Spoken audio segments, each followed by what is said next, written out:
Puppy wars. It's raining, so we are indoors. I'm not happy about it, but the dogs don't seem to mind, although they're all crammed in this small space. Running, we're growling. There's some killing going on here. That's Colin Boy and Tara, I think. That's the rest of the crowd. We have 2 crates for them now because they don't fit in one anymore. They hear my voice and they all want to come out to see Grandma, but Grandma has no courage. Look at that barker.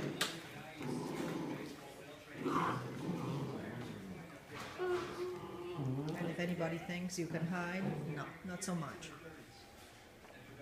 Nessa is in the killing mode. And who is it? I think it's Corey said no. I'm not going to have any of it. So, that's how we do it indoors. Blue Fairy style, 7 weeks old. And giants.